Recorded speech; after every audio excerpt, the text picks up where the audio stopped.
So I thank you. Happy White Lotus Day to everyone. And if we're ready, Sushma, if you make me a co-host, I will share my, or I think I can do it now. You can do it anyway. Okay, okay. All right, let's see. Let's get rid of this. Yep, that's good. Okay. Wait, I have to read my notes, make sure I do. Oh, sorry. This is what I need. Okay, so you guys can see the big, pretty picture of the lotus that says the way of Lotus, right? Yes. Correct. Yes. Okay, very good. Now I have my notes up here. That's what I wanted to make sure of. Okay. All right. So besides the preview that I gave you about why I chose this subject, the other reason that I am excited to be here today is because to gather together and remember the life of HPB is always inspirational to me. It gives me energy. It helps me to move forward. It is through her courage and unfailing loyalty to the masters that I try to use as a touchstone to move from day to day. So I usually have disclaimers when I speak, and this one I have is because by no means do I feel an expert on this subject. I sit here before you just to basically share my experiences with the study from the following quotes and any little things I might be able to add to them. Much of what I'm going to present is probably already familiar to you. It probably won't be anything earth-shatteringly new. But I took a class recently here at Crotona, and I was reminded that to keep an open heart and a curious mind, because we never know where these old pieces of information that we've heard time and time again can fall, and where they will land and what they will sprout from it. So today's talk consists of 3 parts. The first part will be a short section on the lotus itself, because I love the lotus. And then I'll go into HPB's quotes on the ethics of Theosophy. And then the third part is the practical application. So that's why I asked you to bring a pen and paper. Concentrated writing writing helps with concentrated thinking. So thereby, if you write things down, I'm hoping that 1 or 2 of these ideas you can start to use right away. So if there are no technical glitches, I think I got through all mine, and we'll go ahead. Yeah, we're ready to go. Good. Okay, thank you. All right, so from the mundane, let us start from the mundane. The lotus was domesticated in Asia about 7,000 years ago and cultivated for its rhizomes and seeds as a food crop. It is particularly noted for its 1,300-year seed longevity and exceptional water repellency, known as the lotus effect.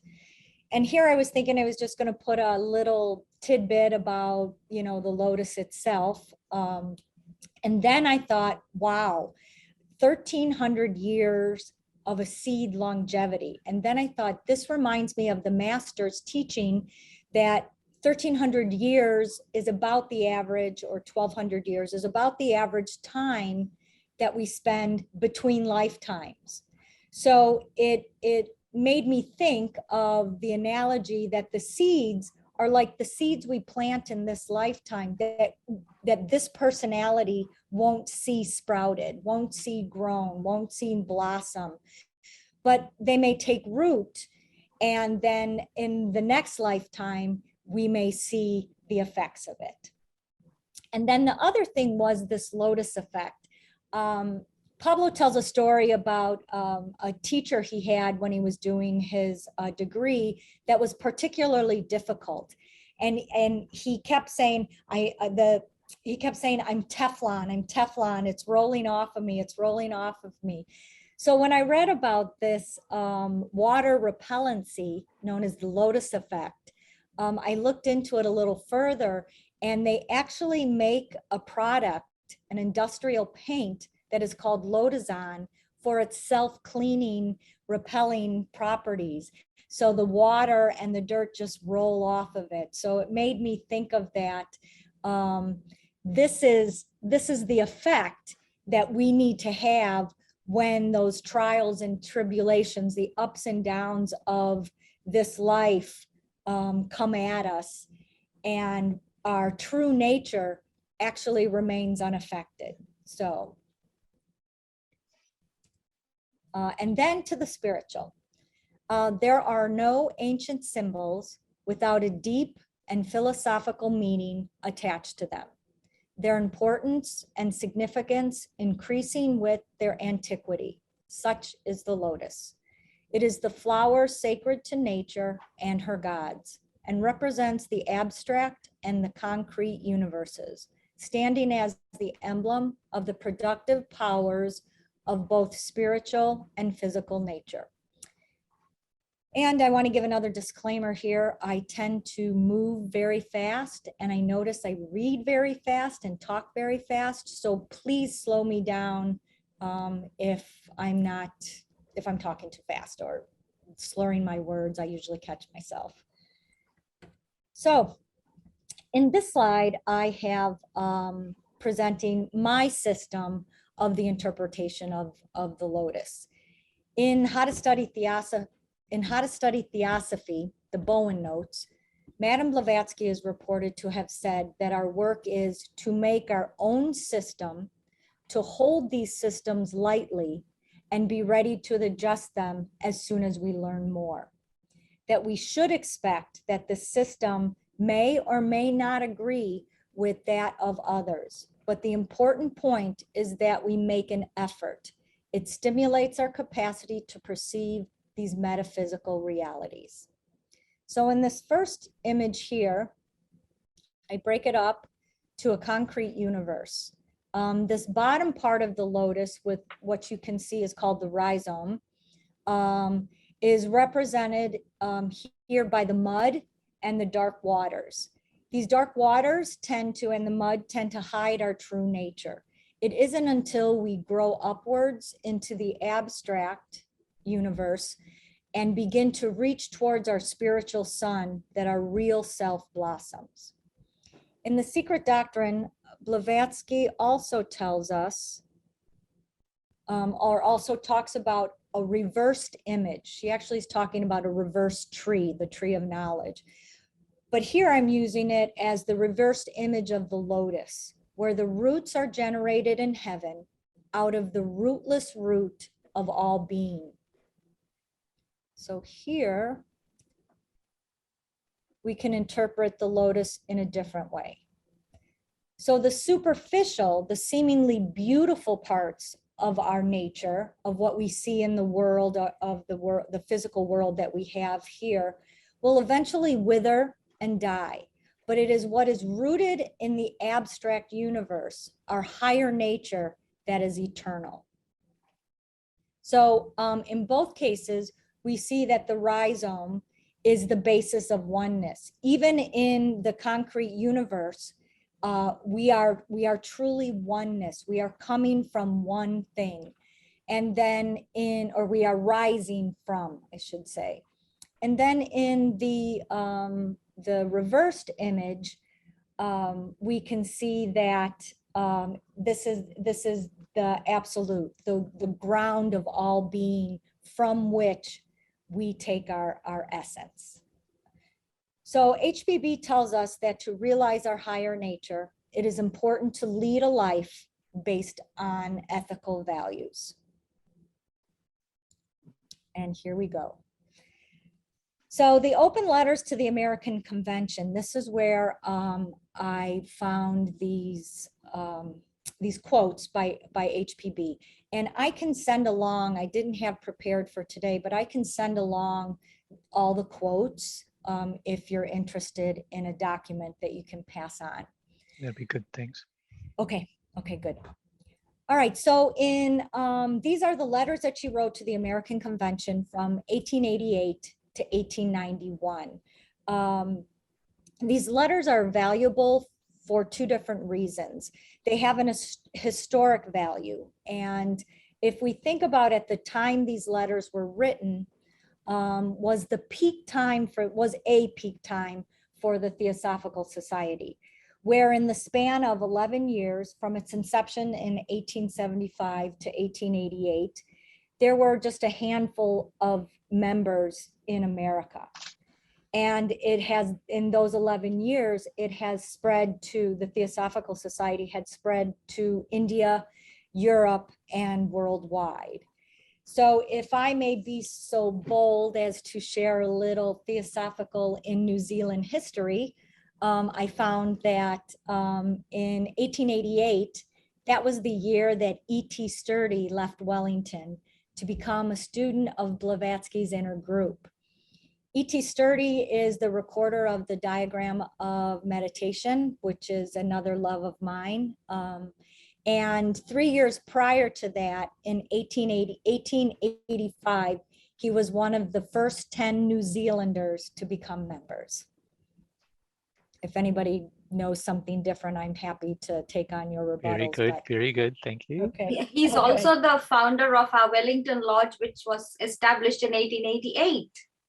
Very good. I was looking for that because that's what I thought, but it wasn't. I got this information from the Theosophy Wiki and it didn't have that information there. So if you remind me, I will have it inserted because that is important. Yes, thank you. Okay. And so then the second part is the timeless value of the letters. When I start reading the quotes, at least I was amazed at how they are so relevant. It's 134 years since the beginning of them, and all the information they speak about is very pertinent to today's upheaval that we're experiencing in both our spiritual and our material worlds. Okay, so Theosophy's most holy and most important mission is to unite firmly a body of people of all nations in brotherly love and who are bent on a pure altruistic work, not on a labor with selfish motives. And this is the keynote of Theosophy and the cure of all ills. This is which the real founders of the Theosophical Society promote as its first object, universal brotherhood. So I'm going to throw in another disclaimer. There's a lot of masculine wording in these quotes. I've tried to remove some where I can, but just to remind everyone, man, its root comes from the Sanskrit word manu, which means the thinker. So kind of try to think that every time I say man, the thinker is what we're talking about here. So every time I hear this word altruism, I always look up the definition, or most words, because the words that are used back in the 1800s at this time, most of the time or some of the time have a different definition than how we use them today. And I always find, I remember in school when you had to write definitions of the words, you always picked the shortest definition and kind of ignored all the other ones that might, increase the meaning of the word. So here I actually read all the definitions. The first one saying that altruism is having or showing an unselfish concern. The second definition, though, says a behavior of an animal that is not beneficial to or may be harmful to the animal, but benefits the others of its species. And I think that's the important part. It's this second definition, which I think is a great description of a theosophist. It speaks to the effort that we put forth for theosophy when it would be much easier to live a life, just a life, without all this extra work that we put ourselves through. I remember coming to Crotona thinking, oh, I could look forward to retirement in some years. And then I see the people here that are, in their 70s and 80s and up and still working a pretty much full time for Theosophy. So it kind of crushed my hopes of resting and relaxing in this lifetime. But what I always try to remember is what's good for the soul is not necessarily what's good for the personality or what I personality likes. I use the I Ching as an oracle for a little guidance every now and then. And I remember that I would ask it a question and it would say, you know, kind of like plow forward, great good fortune. And then it would feel like things just imploded.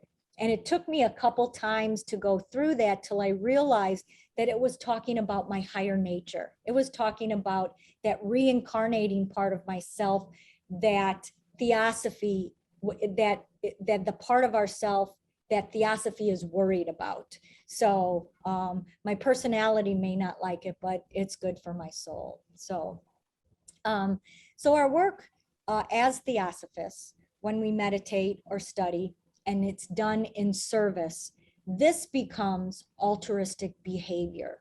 And I believe that universal brotherhood is the natural outcome of this altruism. So I am reminded that what we see on the physical plane is only a shadow of what's going on the inner planes. Because we're aware of the success and failure on the physical plane more apparent, it can be discouraging. I'm not the best meditator from a success-oriented point of view.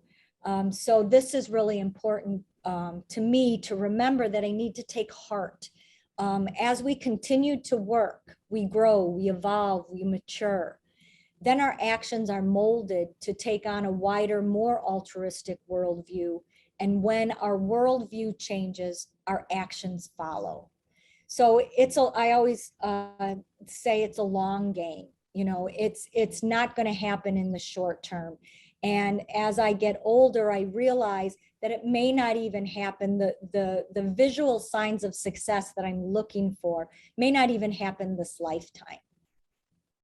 So then our practical application. So what I want you to do now is take a moment, maybe reread the quote, and I'm going to read some questions and write down your thoughts about these questions.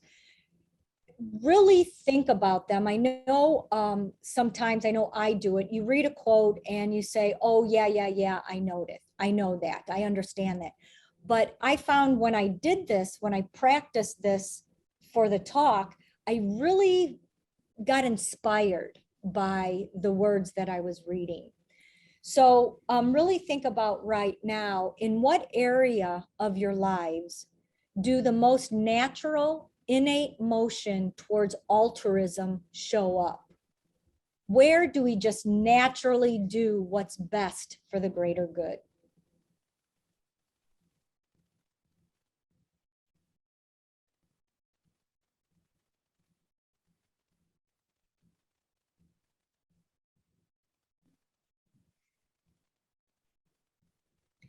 And then you can, if you can't think of that, you can also answer, where in our daily life are we pushed and pulled by our triggers into a more instinctual motion, be it the thoughts, be it our feelings or our actions, which tend to go against altruism. So we're looking at both ends to see where we're pushed towards altruism automatically, and then where our behaviors, thoughts, emotions, or actions go against altruism. Can we find those pieces within us?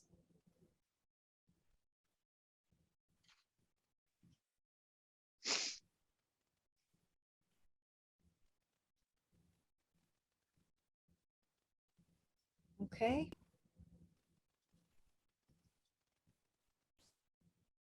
All right, it is that the ethics of Theosophy are even more necessary to mankind than the scientific aspects of the psychic facts of nature and man. The latter relate wholly to the material and evanescent part of the septenary man. but the ethics sink into and take hold of the real man, the reincarnating soul. We are outwardly creatures of but a day. Within, we are eternal. Learn then well the doctrines of karma and reincarnation, and teach, practice, and promote that system of life and thought which alone can save the coming humanity.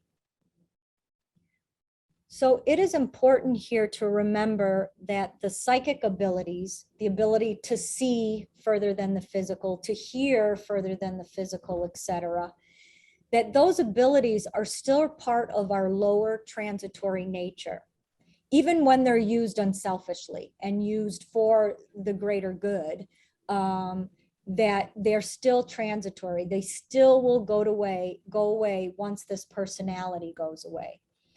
And when this day for us ends, these personal principles will dissolve and dissipate. What remains with the reincarnating soul are those spiritual nuggets of truth, beauty, and goodness, which ethics is a part of. She gives us an action item here. She tells us to learn, teach, practice, and promote as best we can a practical system of life based on the ethics of Theosophy. So what is that basis or foundation of our standards of behavior? How are we finding that basis or that foundation in our study? Are we pondering upon these in our meditation? Are we reminding ourselves of these in our service? So I'll give you a second to think about those. I think I'm moving fast. So our practical application here is, when we see the suffering in the world, do our thoughts go to this rally cry? Do our thoughts go to the part that we have a way to help, even if we can't help the external things that are going on? So that's what I mean by to help save the coming humanity by means of our living and sharing and the living power of Theosophy. How do we do that? Do we really see within us that by us living the theosophical life, we are helping the coming humanity, that we are making a difference? So HPB writes in the Key to Theosophy, no one can rise above his individual failings without lifting, be it ever so little, the whole body of which he or she is an integral part. So take a moment now and look within and see, can you see? Can you see? Can you feel? Michelle, do you mind just repeating that, because you're going a bit fast for me? Okay, repeating the quote. Yeah, just what you said a couple of minutes ago. Okay, I'll start. I'll start with the practical application.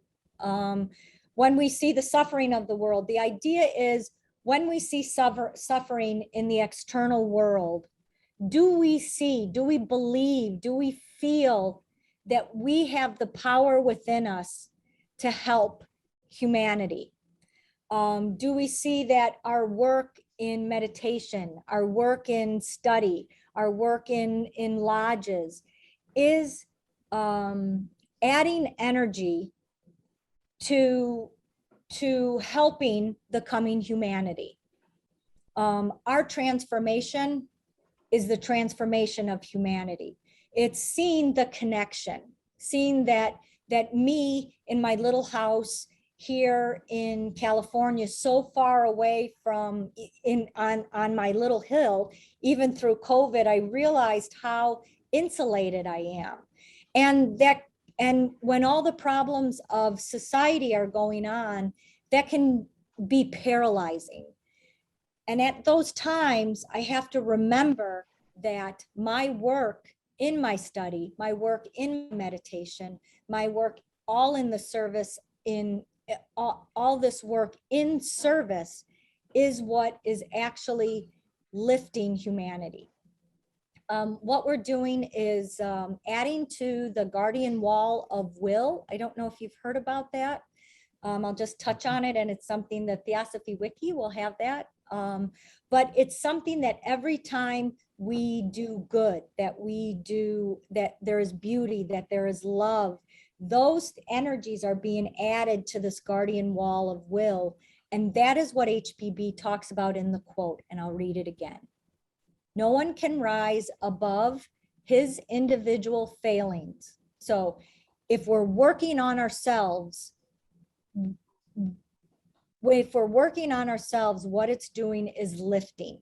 So no one can rise above his individual failings without lifting, be it ever so little, the whole body of which he or she is an integral part. So every piece that we bring to wholeness within ourselves, we're bringing to wholeness with the whole of humanity. Okay. I'm just thinking, Michelle, sorry Yes. to interrupt, it's like the whole work of our society is to lift consciousness. So in changing ourselves, we're changing the consciousness of everything. And that's Right. that idea about a theosophical worldview, So Right. Thank you. Yes.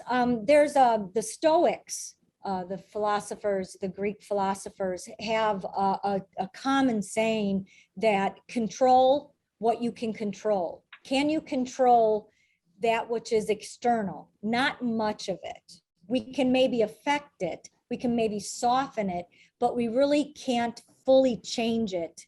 I shouldn't say we can't. It's very hard to fully change it.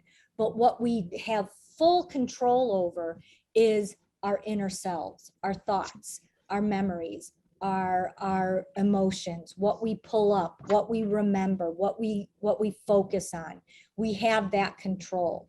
And that, I believe what HPB is saying is that's the difference we can make for humanity now and in the coming future.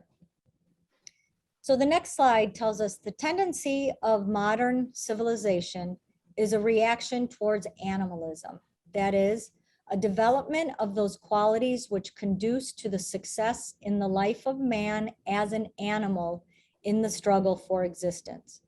Theosophy seeks to develop the human nature in addition to the biological, and at the sacrifice of the superficial physicality which modern life and materialistic teachings have developed to a degree which is abnormal for the human being at this stage in progress. Remember, she wrote this in 1888. She's talking about the modern civilization in the late 1800s. But we can surely see where this applies today to what's going on. When we think about animalism, what we should think about is an instinctive behavior for the self, a selfish mode. It may be self-preserving, it may be helping us to survive, but that's what she's talking about, animalism.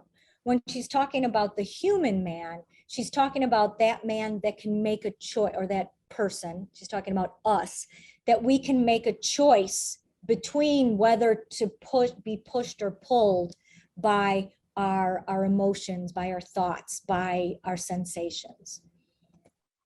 So I'll just read my notes so that I don't skip anything here. It's pretty easy to see that the general areas of life where humanity is strengthening the animal nature to the point that we are as a whole hindering our progress. So let's take a moment to explore where in our lives do we strengthen this animal nature, or kama manas?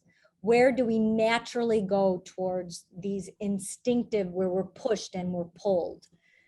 Or are we able to catch ourselves when the natural motion of our thoughts, our emotions, or our moods are therefore our natural actions tend towards kama? For us, as practicing theosophists, most of the time, it is the subtle things in a text, in the tone of our voice, in the slamming down of the phone, which we can't do so much anymore with the iPhone, but I practice it when I'm mad at somebody. Those are all little things that add to the animalism of humanity. Most of us have good control. I would say most of humanity, for most part, have good control over our actions, but it's those subtleties of our minds and our thoughts, our minds, which produce our thoughts and emotions, that that we can tend to more subtly in our meditations and in our everyday life. So we are in a prime position to positively affect the movement of humanity towards our higher nature, or Buddhimanas. Okay, in the beginning of our human journey, the innate movements of the personality, the sensations, emotions, and thinking, had to have a natural tendency towards reaction, just instant action. And it's those well-worn grooves that those doing this for past incarnations, for eons, is instinctive in our bodies. These grooves are where our thoughts move. These grooves are where our emotions naturally move. And these grooves are where our reactions move. They came from a self-preserving time.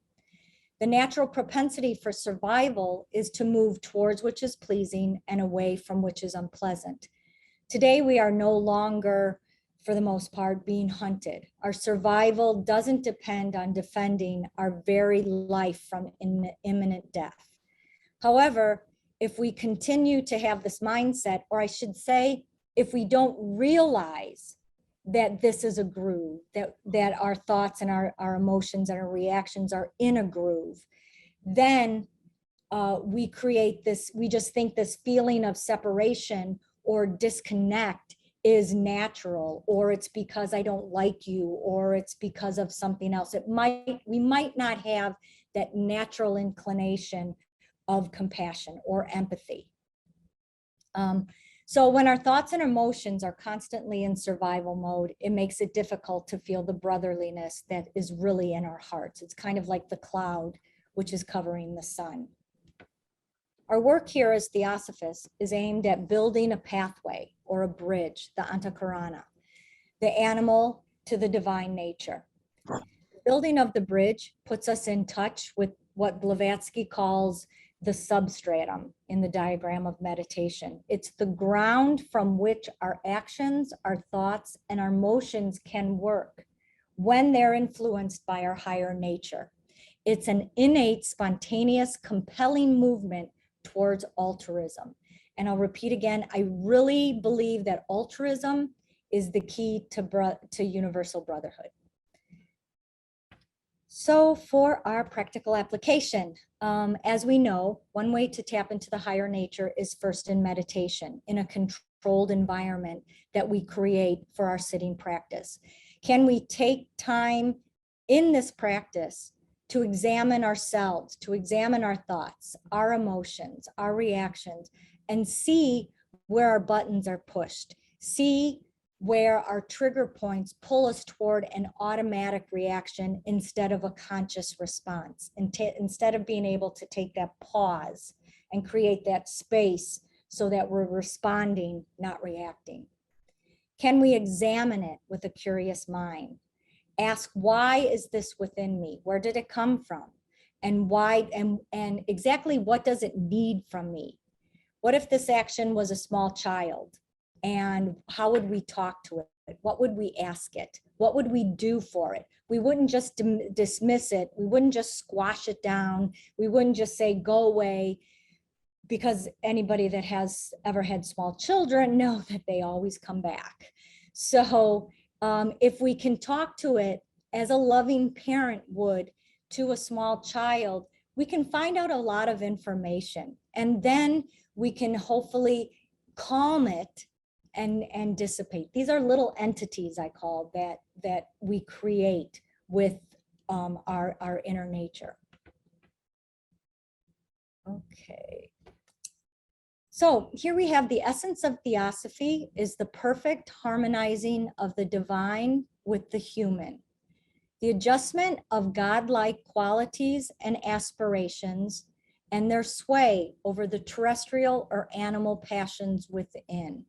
So it's talking about us as a reflection of the cosmos. It's what Theosophy reminds us. As human beings, we are in a unique position because we have within our being the qualities of all the kingdoms of nature, from the elementals, which are more the forces of nature, up to the Dhyani Chohans, this angelic kingdom. We have all that within this, which is me, and which is also Michele. So we have this, no other kingdom has this ability. So let's take a moment, because with this, the potentiality of the whole universe is within each of us. So let that sink in. Write that down, you know, that we are in a unique position because of all the forces and qualities that we have within us to be a powerful force in moving humanity in the direction of compassion, of love, of unity. So the second part of this quote tells us, kindness, absent of every ill feeling. I wanted to check the time, sorry. Okay. Kindness, absence of every ill feeling or selfishness, charity, good, will to all beings, and perfect justice to others as to oneself are its chief features. So let me read that again. Kindness, the absence of every ill feeling or selfishness, charity, goodwill to all beings, and perfect justice to others as to oneself are its chief features. As we begin to make these features part of our being or part of our conscious everyday being, our personal vehicles of consciousness begin to harmonize. When they harmonize with the divine in us, the occult teachings are better assimilated from the higher planes. But until this harmonization begins, it needs just to be underway. We won't have access to these teachings. And then the last part of the quote says here, he who teaches Theosophy preaches the gospel of goodwill. And the converse of this is also true. He who preaches the gospel of goodwill teaches Theosophy. So the theosophical life is so much more than giving talks or writing books. We can all preach the gospel of goodwill each and every day without ever uttering a theosophical word, whether it's to our family, our friends, our coworkers, or even ourselves, or even that little part of us that needs attention. The practical application here then is, let us begin with ourselves. Where do I apply Theosophy as kindness, absence of selfishness, charity, or goodwill? Can we do that not only in our external actions or our external relations, but can we do those with our thoughts and our emotions and our reactions? Can I also apply this kindness to myself? So think, in what relationships in your life can you bring a renewed infusion of Theosophy? Is it at home? Is it at work? Is it at the work with the lodge? Is it within ourselves? And how are we going to implement this action? When will you begin? So make it a little concrete here. I'll give you a moment to write it down, but where can you infuse Theosophy? A renewed infusion of Theosophy. And when? What does it look like? And when will it begin?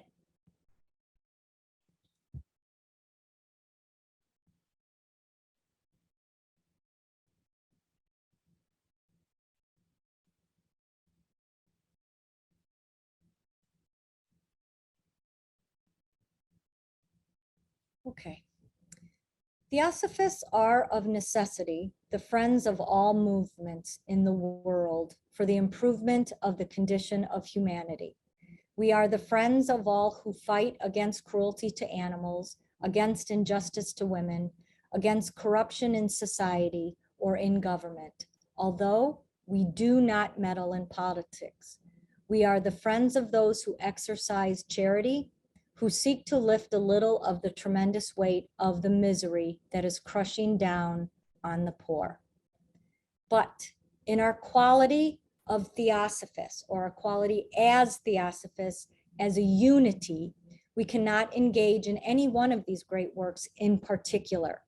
As individuals, we may do so, but as Theosophists, we have a larger, more important, and much more difficult work to do. This quote here took me a while to think on, because it's a real, I think it's a real subtle difference of what we're looking for here. That we can do our daily work as Michele. We can do our what we think is needed. But as a Theosophist, which is my higher self and is what I'm working towards, what Michele is working towards to be influenced by more, that work is what is the theosophical, or the Theosophists' work. So yes, so let me add, our work as individuals is important. What we do outwardly is always helpful. We should remember that anything we do on the physical plane has its limits. Any actions we take, feelings we have, or thoughts we send out are still limited by space and time. There is only so much we can do. But when we can harmonize our vehicles and raise our consciousness, we can go beyond the bounds of space and time to a place where there are no limitations. And as we try, which is all that's asked of us, is to try, whether that trying is a success or a failure, it's the very process of working towards purifying our personal nature. When we do this, we add to the quality of the whole, the quality of the Theosophists as a unity. And it is here where this effect, or these effects, become exponentially powerful. And that's what I think she's talking about here. Okay, let's go to our practical application. So do we recognize the fragmentation in our society, in our workplace, in our family, in our lodge? Do we recognize that fragmentation within our very being, all those little pieces of us? Once we can recognize these fragmented relationships, how do we move towards the whole? Once again, what can we do to move towards the whole? I'll give you a second to write that down, write your thoughts down, and then I have a strong idea, let's say, on how to do this. I've been working I've been studying under a group to work in group settings, which I think can be very powerful for our lodges. And some lodges already do this. So this, once again, this is nothing new. But that I also believe can be a very powerful piece for our meditative inquiry. And one of the keys to it is just through better listening. It's not hearing. So a lot of times, so since I'm here, I'm talking fast, you're trying to write the quotes, write what I say, there's a lot going on. You're hearing me, but it's very difficult to listen.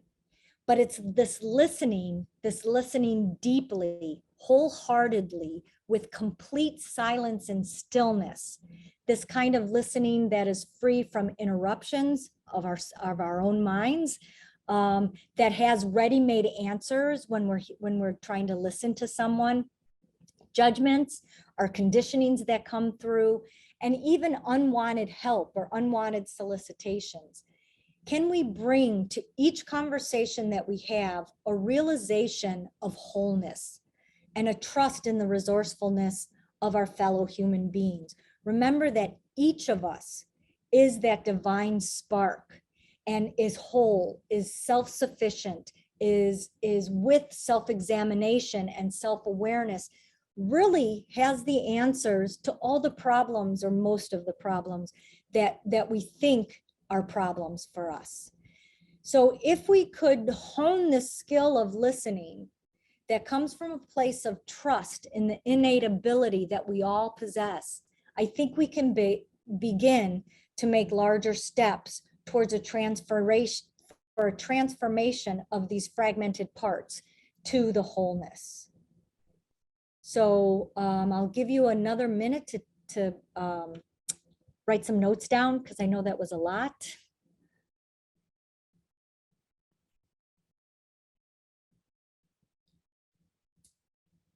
And we are almost to the end. So,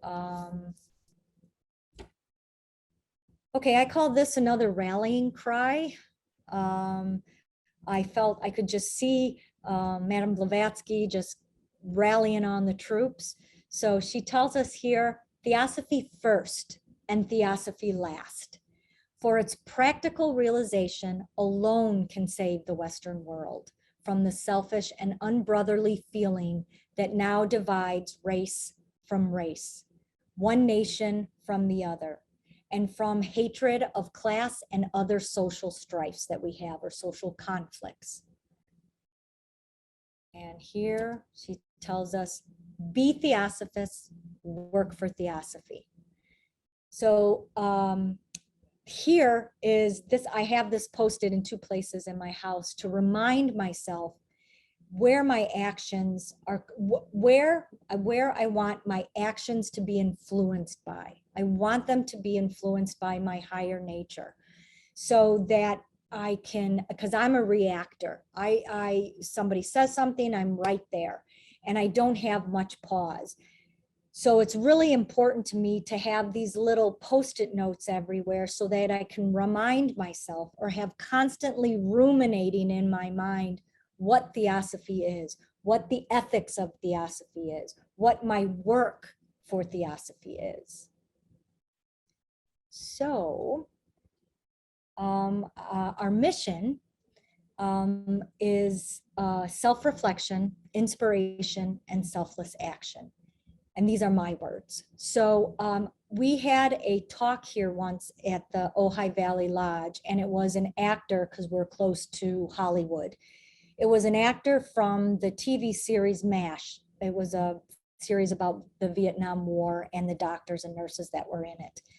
And so one of the doctors, the actors who portrayed the doctor, came to the lodge, and he spoke about his work for abolishing the death penalty. And it was a very good talk. He stirred our emotions. And I had 2 people come up to me afterwards, and they both said individually, they said, wow, that was such an inspiration. That was so inspirational. And I was like, wow, really? So what are you going to do?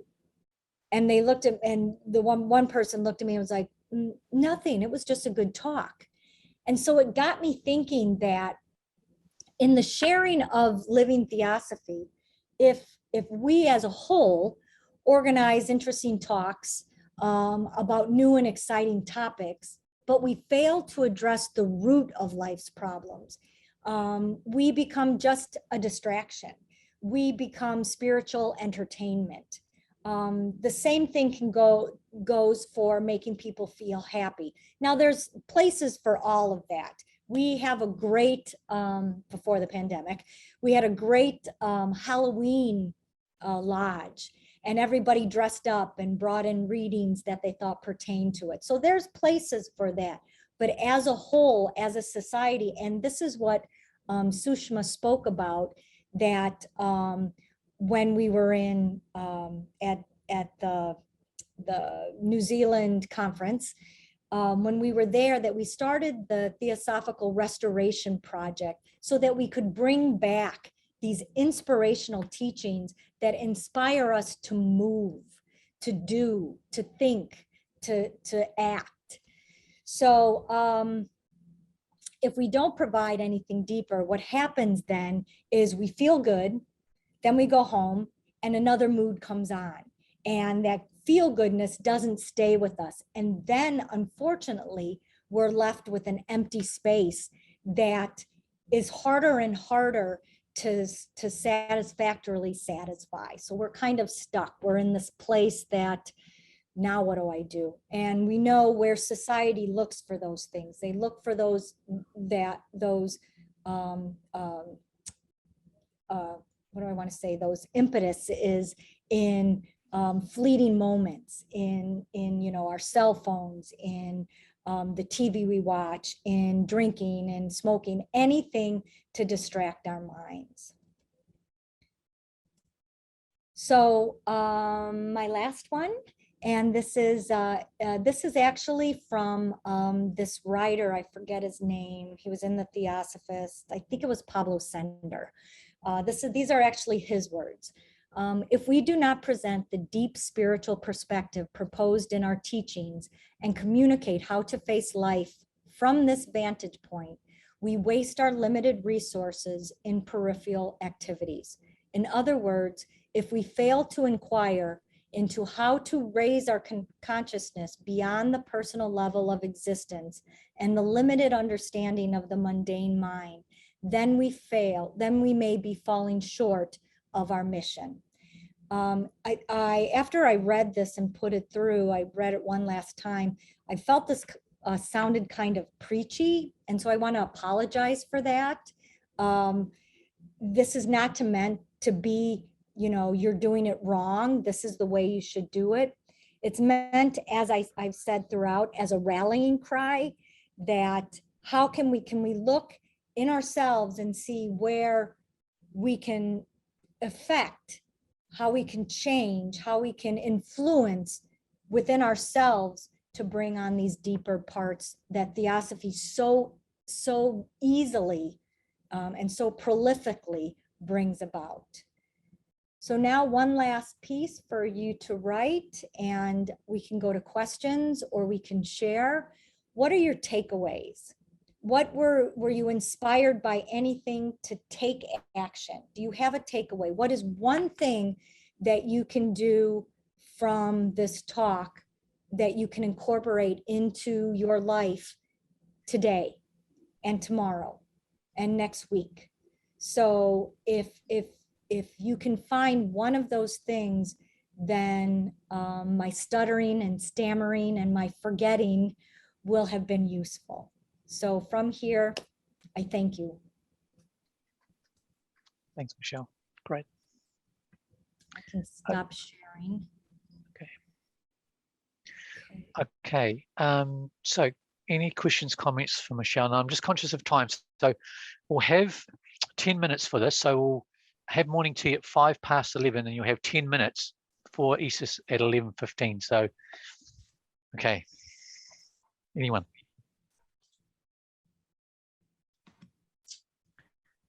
Okay, Esme, you're on mute. Okay, thank you. Just probably a small question for you, Michelle. I noticed that you said that we don't meddle in politics, and I'm wondering, I don't know, I'm just wondering why, because at the moment I'm trying to encourage my son to go into politics because he wants to change things, and I think that's one of the avenues you can. So yeah, if you could just elaborate on that, why Theosophists should not have anything to do with politics. I mean, we're all political creatures. We live in political economies. I just don't quite get what you meant by that. Okay, I think what the quote is saying there is what Theosophy is trying to affect is our eternal nature, that which will continue on, that which is universal, that which is beyond the personal nature. Because we notice, or I've noticed, if we look, the ideas of politics change. They've changed throughout time. What was politically correct 200 years ago, 2,000 years ago is no longer politically correct. And I think it puts us in a position of looking from an individual point of view, where you're looking from your point of view, I'm looking from mine. And that's a place where I think the gap, until we can learn to listen to one another, to fully listen and understand and gain I don't know that my mind has the capacity to completely see something from your point of view. And without that capacity, then we're kind of just, I think we'll always be at clashes. Does that make sense? And does anybody have anything else to add? Well, and Yeah, this, Louise? yeah, so I mean, the organization itself is apolitical in that sense, and it's because our work is totally different, you know, and this is, for example, why they created the TOS, to do that type of service as a separate organization to TES, because our work is about raising consciousness. So individually we can do that, but collectively as a whole, we have a different purpose and a different, you know, dharma, if you like. Okay, Sushma. I think in the quote, what HPB was trying to say is, because the rest of the quote says that all about brotherhood and things like that. So if you look at, as an individual, you can be in politics. That's what Annie Besant had to do. So it's not about individuals. It's how the TS would not get involved in any one side, because both sides are our brothers. It's not like saying, I will only support, I don't know, in America is the Democrats and the Republicans, you know, things like that. So that's what she meant, that as an individual, you're free to do anything you want for the sake of humanity. But as an organization, we cannot take sides. Isis. Hello. Yes, yes. Oh, very glad to be here. I'd like to add something about this political issue. I think from the point of view of parties, from the point of view of left wing, I am on this side, on that side, surely we should avoid that. Nevertheless, our positions have political influence. When we defend ecumenism, when we defend the right of women, when we defend brotherhood, this has a political influence in our society. That's I think we should not deal with low politics, let's say it like that. But defending high principles is also a political activity if you don't meddle in the differences of politics. That's more or less how I see this thing. Thanks, Isis. Edward. Yes, I'm going to take us away from politics for a minute and ask questions, because I think we're finally understanding the idea of politics, that that's an individual, it's not a theosophical, and it's not working anything towards our higher levels. But I want to talk about for a second about MASH and about the television series. I'm a big fan of MASH and the television series. And Michele, with all due respect, I'm going to offer a correction. MASH took place during the Korean War. Oh. You're absolutely right. It was a commentary on the Vietnam War, but it was placed in the Korean War because of politics. They could never do a series about the Vietnam War then. So the question is very simple. Who was the actor who did speak to you? Thank you very much. And very interesting speech. And I'm sorry, secondly, very quickly, I hope that you're going to be able to share your PowerPoints, your quotes, and your notes that you're reading from, because I want to be able to go, I love to be able to go through things much more carefully. Thank you. Absolutely. Yes, and I would say that I should have prefaced that, give you another disclaimer. When I started talking, some people give talks where they take one point and develop it the whole way through, and you really get the essence of it.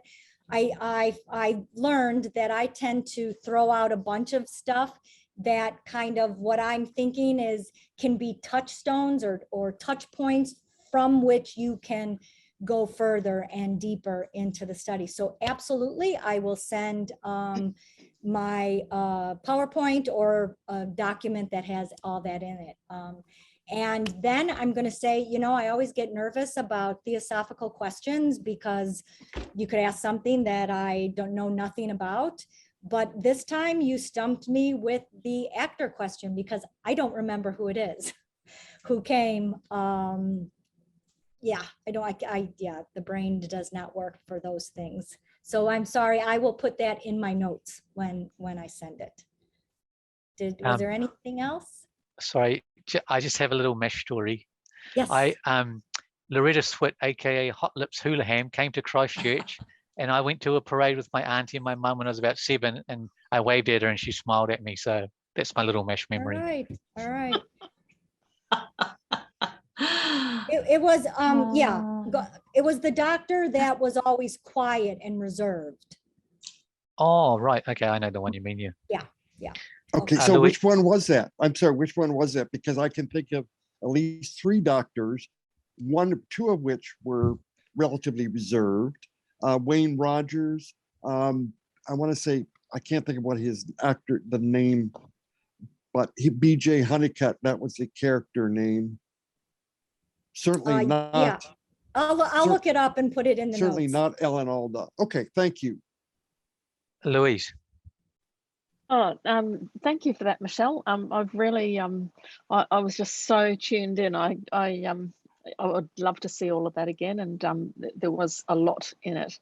I think the thing I take most out of that, and it's sort of a validation for me, but it's also a, can I do more? That is that changing ourselves to change the world. I'm always challenged by that. To me, yes, I believe it, but it's not a cop-out.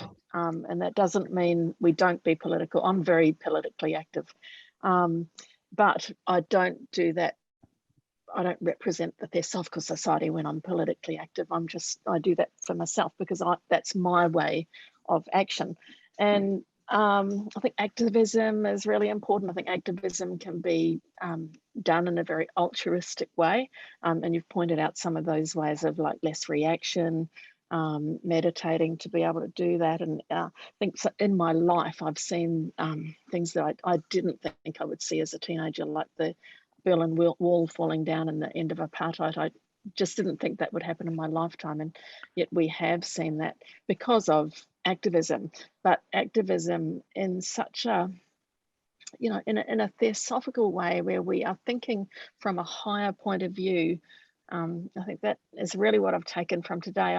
I've really enjoyed it, so thank you very much. Thank you. You're welcome. You're welcome. Right. Yeah, I think is it time? I was going to say, Yeah. I think that HPB, Colonel Alcott, Annie Besant, et al.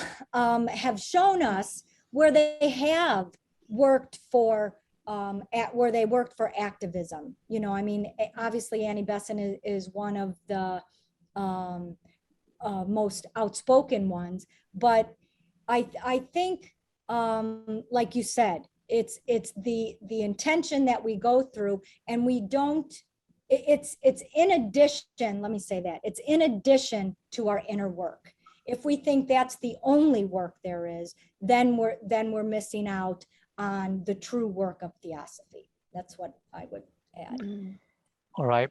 Thank you very much, Michelle. I'll give a vote of thanks on your behalf from the Wellington Lodge. Really appreciate you taking your time and energy to be with us. So we'll have a break for 10 minutes and we'll be back at 11:15.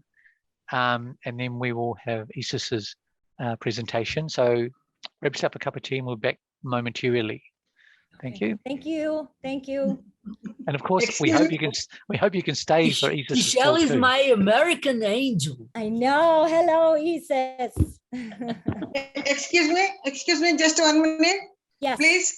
Please, could you tell how to work beyond this physical plane? I don't mind staying, or I can give what, Sushma, can I stay? Yes, please go ahead.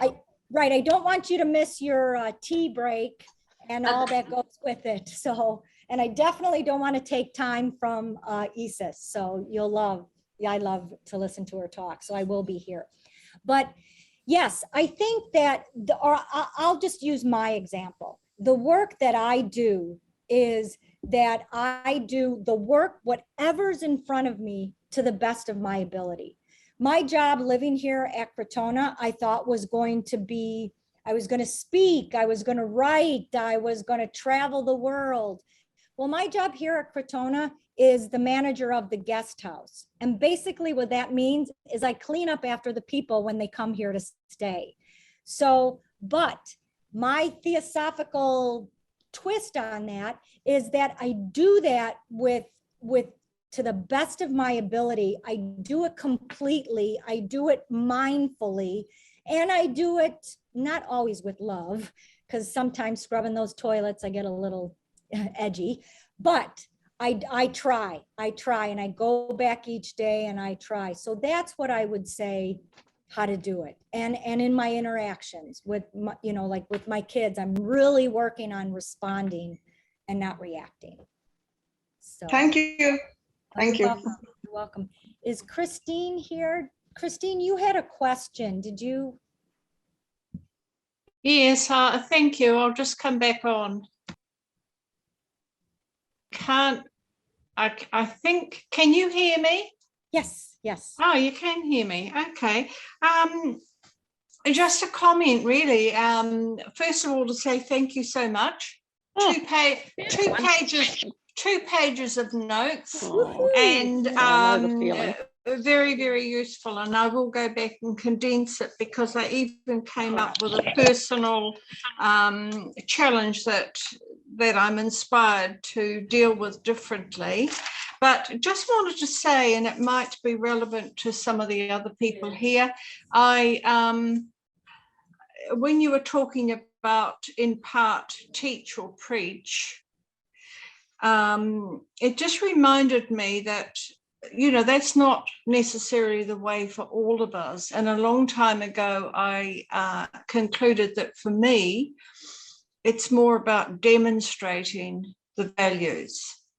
Now, it doesn't mean you never verbalize. I'm actually a very verbal person, but I think verbalizing, I see us all able to share and do the work when we share with others our insights, because we gain so much from each other with our different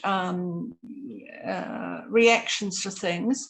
So I think that's something we can all do, even if we don't see ourselves as teachers or preachers. And so that's why I think that being able to demonstrate quietly in your own life is very important. And overall summarizing, I just wrote for myself, thinking action instead of reaction, and that's really important for me personally. So thank you very much again, Michele, for all of the thoughts I'll be taking away to ponder on. Great.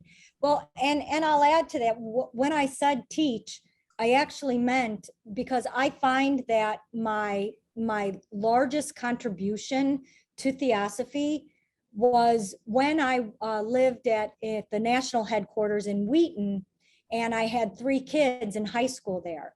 And I talked with the parents, and I just introduced, they thought the Theosophical Society, we were, killing baby goats in the basement.